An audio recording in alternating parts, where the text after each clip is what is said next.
From the outside, our life looked like a perfect picture. It wasn't an illusion. Our home was genuinely a place of warmth, filled with the easy sounds of love and laughter. My husband, Daniel, was a good and gentle man. Our children were bright and happy. My days followed a peaceful rhythm, quiet but never empty. But sometimes, when life seems too flawless, a shadow can creep in and crack the foundation. I never saw it coming. I never expected it. I believed my life was a safe harbor. I was profoundly wrong. My name is Sarah. I have 2 wonderful children and a husband I adored. His name is Daniel. In our town of Austin, Texas, he is something of a local celebrity. He has a show on the radio where he talks about music and the weather, but mostly he makes people laugh. Everyone says he has a heart of gold, and for years I believed that more than anyone. I loved him completely. He was my closest friend, my partner in every sense of the word. I met Daniel when I was just out of college. He smiled at me from across the street one sunny afternoon. He asked if I'd like to get a coffee. We ended up talking for hours. He had a way of making me feel like I was the only person in the world. We dated for a year before he asked me to marry him. I said yes without a moment's hesitation. I was sure we would grow old together. Doubt was a foreign concept to me then. We bought a cozy house with 2 bedrooms and a small, green backyard. We got a dog we named Buddy. Our first child arrived 2 years later, and then our second. I chose to be a stay-at-home mom. I cooked, I cleaned, and I helped with school projects. Daniel worked at the radio station. In the evenings, we would sit on the porch swing and just talk. Our life wasn't grand or extravagant, but it was rich and full. Daniel always made me feel cherished. He'd bring home flowers for no reason. He would kiss my forehead when he saw I was tired. He often told me I was the best part of his day. "I love coming home to you," he'd say, his voice a warm embrace. His words were a soft blanket, and I wrapped myself in every single one, believing them with my whole being. Then last Sunday, everything shifted. It started as a normal day. The kids were playing in the yard. I was in the kitchen preparing lunch. Daniel came in, but he seemed off. His eyes were distant. His usual bright smile was small and forced. I asked him, "Are you all right?" He said, "Yes, just a little tired." But I knew it was more than that. I could feel a strange energy coming from him.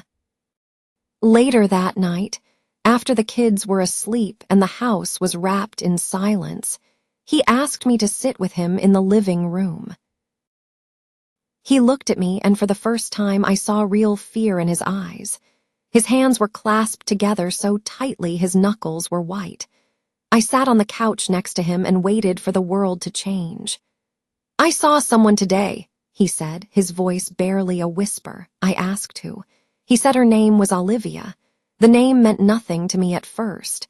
Then a faint memory surfaced. Daniel had mentioned her once, a long time ago. She was his serious girlfriend before he met me. They had a difficult breakup, and she moved away. He had assured me it was ancient history. He said she was just a part of his past. I never thought to ask about her again. "She's back in Austin," he said. "She lives here again. I ran into her at the coffee shop." I said nothing. My eyes were fixed on a loose thread on the rug. "We talked," he continued. "It was only for 10 minutes, but something happened inside me." My heart began to pound against my ribs, a frantic drumbeat of dread. I looked at him, unable to speak. "I thought I was completely over it," he said, his voice cracking. "But when I saw her, I felt something. I don't know what it means. I just don't want to lie to you." I felt the air being squeezed from my lungs. It became hard to breathe. "I never entirely stopped thinking about her," he confessed. "Not every day, but she was always there in the back of my mind."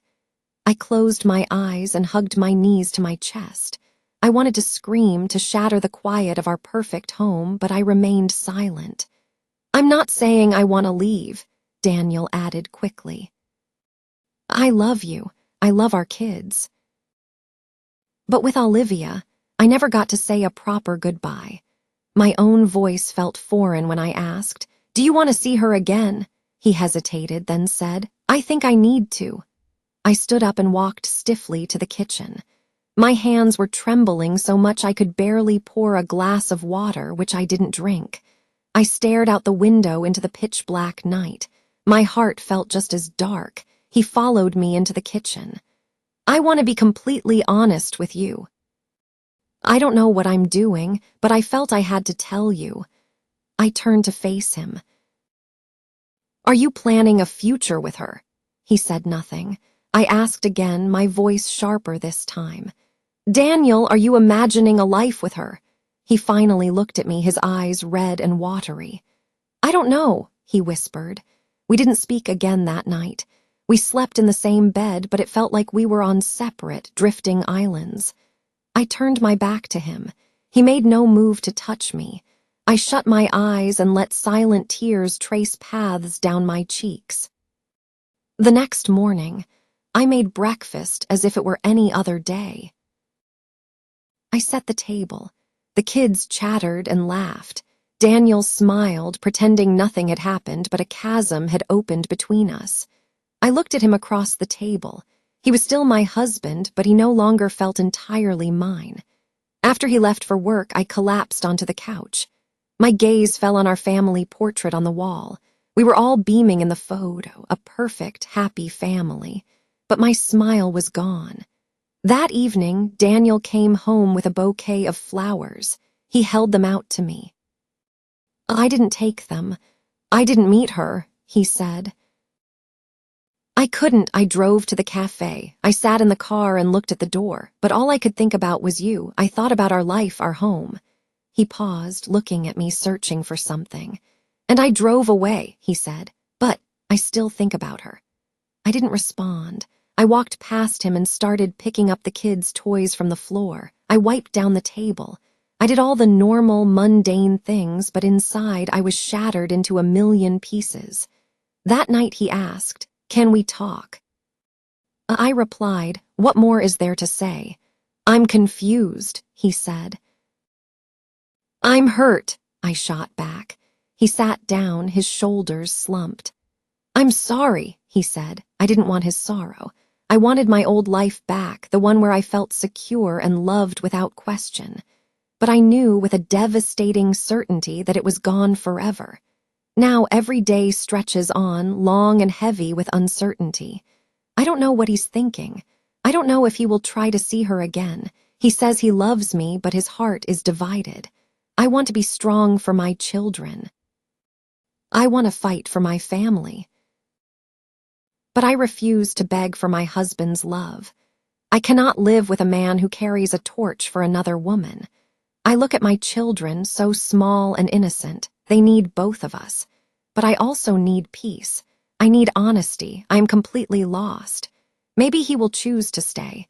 Maybe he will leave. Or maybe, and this is the most terrifying thought, he will never fully choose at all, leaving me in this endless limbo. And that is the cruelest part. I wait. Each day, I listen to the tone of his voice.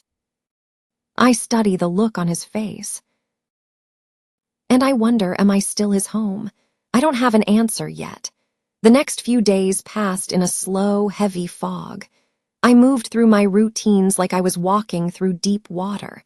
I woke up, made breakfast, packed lunches, folded laundry, and cooked dinner. I did everything I was supposed to do, but the person doing them was a stranger to me. My hands were busy, but my heart was silent and still. I smiled for the children, but it was a fragile, tired thing. Daniel tried to act normal. He helped with the dishes after dinner. He asked the kids about their homework. He kissed me goodnight before bed, but I could feel the distance. His thoughts were elsewhere. His eyes sometimes had a faraway look. His voice was too soft, as if he were afraid of saying the wrong thing. He was trying, I could see that, but trying isn't the same as being true. I stopped asking him questions because I was terrified of the answers. Instead, I became a detective in my own home. I watched him every time he glanced at his phone. I listened to the way he explained needing to go out. A part of me wanted desperately to believe him, but my trust was a broken compass. Something between us had fractured, and I had no idea if it could ever be mended. One afternoon, Daniel mentioned he was meeting an old friend for lunch. My mind screamed, "Who?" But my lips remained sealed. He kissed me goodbye. I stood at the living room window and watched his car disappear down the street. The moment it was out of sight, I slid down to the floor. I hugged my knees and closed my eyes, a storm of anxiety raging inside me. Was he with her? Was this another half-truth? He came home 3 hours later carrying bags of groceries. He smiled and said, "I saw Paul today, he says hello." I just nodded, my voice a hollow echo. "That's nice." I was drowning in a sea of not knowing. I was exhausted from the constant guessing. That night, after the children were asleep, I sat on the back steps. The cool air was a welcome shock. I pulled my sweater tight around my shoulders. Daniel came out and sat beside me. We stared up at the vast, star-filled sky. "You've been quiet," he said softly. "I don't have much to say," I replied. He was silent for a long moment. Then he said, "I haven't seen Olivia again. I wanted to, I almost did, but I didn't." I looked down at my hands. "Do you still want to?" I asked, my voice barely audible. He was honest. "Yes," he said. I stood up, my body trembling. "Then you should go see her," I said, my voice shaking with a pain I couldn't hide. "Just stop making me live in this limbo. Say what you want. Choose something." Daniel looked up at me, his eyes wide with worry. "I don't want to hurt you," he said. I let out a sharp, humorless laugh. "You already have." I walked back inside, closing the door firmly behind me. My heart was pounding in my chest. I leaned against the kitchen counter, feeling small and utterly alone, even with my husband just a few feet away. The next morning, I dropped the kids at school. On the drive home, I saw her. I knew instantly it was Olivia. She was standing outside a cafe, holding a coffee cup. She was tall, with rich brown hair and an easy smile. She looked happy. She looked like she belonged. I slowed the car for a fraction of a second. She didn't notice me. I pressed the accelerator, my hands gripping the steering wheel. Back home, I sat on the sofa and looked around the living room. Everything was in its place, the photos, the books, the scattered toys, but nothing felt right. This was our home, but the warmth was gone. I missed that feeling of safety. I missed the days when I never had to wonder who my husband was thinking about. When Daniel came home that evening, I looked at him intently. "I saw her today," I said. He blinked, surprised. "Did she see you?" was his first question. "No," I said, "but I saw enough." He sank onto a chair. "I haven't talked to her in a few days," he said. I nodded slowly. "I believe you," I said, "but that doesn't change how I feel." He looked down at his hands. "What do you want me to do, Sarah?" I sat across from him. "I want you to be sure," I said. "Not just for today, not just for this minute, but for good. I can't live like this forever."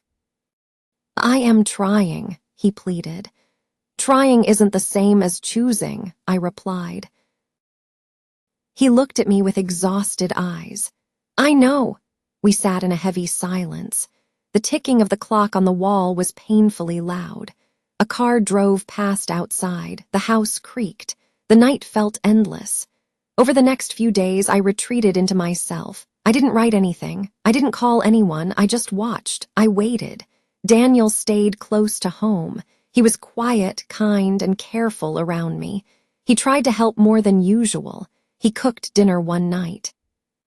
He took the kids to the park on Saturday. He brought me a cup of tea in the evening without me asking. I knew he was trying to prove something, but a question echoed in my mind. Is he doing this for me, or is he doing it to forget her? One night, as we sat on the couch, he said, "I miss how we used to be." I looked at him, my heart aching. "Then why did you let someone else into your heart?" He shook his head. "I didn't mean to." "But you did," I stated simply. He nodded. "I know." Then he said something I wasn't prepared for. "I think about a life with her sometimes. I don't want to, but the thought just appears in my mind, and I feel so guilty." I held my breath, waiting for the sharp pain in my chest to subside. It didn't. I stood up. "I need space, Daniel. I need some time." His face fell. "Are you leaving?" "No," I said, "but I don't know if I can stay like this." He reached for my hand, but I pulled away. "I love you," he said. I met his gaze. "I used to believe that without a single doubt. Now I don't know what I believe anymore." I stayed quiet for a few days. I needed space, as I had told him, but we lived under the same roof. There was no real escape. I still saw him every day. I still cooked meals. I still helped our children with their homework. I still shared a bed with him, but I no longer felt close to him. I turned away from him as we slept. I didn't reach for his hand, and he didn't reach for mine. As far as I knew, Daniel didn't contact Olivia, but the silence that grew between us was heavy and suffocating. I could feel his eyes on me, filled with questions he was afraid to ask. Every moment felt charged with uncertainty. Was he thinking of her? Was he waiting for me to give up and leave? Or was he hoping I would simply forgive and forget? One evening, we sat on the couch in the dim light of the living room. I looked at him. He looked so tired. "Do you still love her?" I asked. He didn't answer right away. Then he said, "I don't know what kind of love it is, but yes, I still feel something." The pain was a physical blow to my chest. I stood up and walked to the window. "That's not the answer I wanted," I said, my voice trembling slightly. "But thank you for being honest." He came to stand behind me. "Sarah," he said, "I don't want to lose you. I want to fix this. I want to stay here with you." I turned to face him. "Then you have to stop holding on to her in your heart." He looked away. "It's not that easy." "It should be," I whispered. The next morning, I packed a small bag for myself and the kids. I told him we were going to my sister's house for the weekend. He looked heartbroken but didn't try to stop me. I think he understood I needed this. He kissed the kids goodbye, then looked at me. "Please come back," he said. I nodded, but I couldn't bring myself to speak. At my sister's house, I felt a weight lift from my shoulders. The kids were happy playing with their cousins. My sister made me tea and just held my hand while I told her everything. She listened without judgment. When I finished, she said, "You don't have to decide anything right now, but you do need to ask yourself one thing. Can you live your life with him knowing he still thinks about her?" "I don't know," I confessed. "Then stay here until you do," she said. That night, I watched my children sleeping peacefully in their sleeping bags on the floor. I wondered how much they sensed. Did they notice the change in our home? Did they hear the quiet arguments that weren't really arguments at all? I didn't want to hurt them. I didn't want to break their family apart. But I also didn't want to live a life built on half-truths and lingering pain. Daniel called the next day. He asked if we were okay. "The kids are okay," I said. There was a pause. Then he said, "I miss you." "I miss the man you used to be," I replied. "I can be that man again," he said desperately.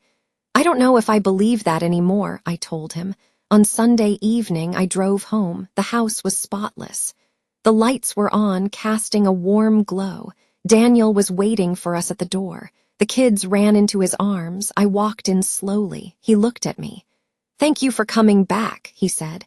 "This is still my home," I replied, "but I don't know what it is anymore." After the kids were in bed, we sat down in the living room.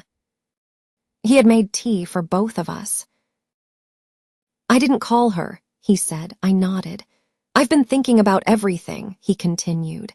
I want this life, I want you, but I know I shattered your heart. You did, I confirmed. Can we start over? He asked. I looked at him, at the man I had loved for so long. I wanted to say yes. I wanted everything to go back to the way it was, but I stayed silent. That week, we lived like two strangers trying to repair a precious object they had broken. He helped more around the house. He spoke to me with kindness. He watched me with an expression of fear, as if he was afraid I would vanish. I was softer with him, too, but it wasn't the same as before. A part of me had closed itself off. One evening, I found a letter in the mail. It was a simple white card in a plain envelope with no return address. I opened it. The message inside was brief. I'm sorry, I never meant to come between you. There was no name, but I knew it was from her. From Olivia. I handed it to Daniel. He read it and placed it carefully on the table. I didn't know she sent this, he said. I believed him, but the familiar ache returned to my chest. She still wants to be a part of this, I said, but I don't want her to be, he insisted. But she already is, I replied. That night I sat alone in the living room long after he had gone to bed. I looked at our family photo on the wall. I saw the happy faces, the undeniable love we once shared. I gently touched the glass frame. I whispered to the empty room, "What am I going to do?" I had no answer. Days have passed since then. Nothing significant has happened. There have been no more fights, no more big confessions. But there have been no deep, genuine smiles either, no true moments of peace. We are acting like a married couple again, but inside me the storm is still present. It is quiet now, but it has not passed. Yesterday, Daniel came home with flowers again. He gave them to me and said, "I know you don't trust me yet, but I'm not giving up on us." I took the flowers and put them in a vase. I don't know if I can ever trust you the way I did before, I told him honestly. I'll wait, he said. What if I never can? I asked. He looked at me, his eyes full of sorrow. Then I will have to live with that. I went to bed early last night. I lay down beside him and closed my eyes. I was so tired of thinking, tired of feeling everything so intensely. I wished I could wake up and feel normal again, feel loved again, or at least feel certain of something. But I didn't. I just felt stuck. And that is where I am right now, in the middle. Caught between holding on and letting go, between the pain of the past and the hope for a future. I don't know what will happen next, but I do know this. Sometimes love doesn't break in one loud, dramatic moment. Sometimes it just fades, slowly and quietly, until you are left standing in the ruins, still married, still in your home, but completely and utterly lost.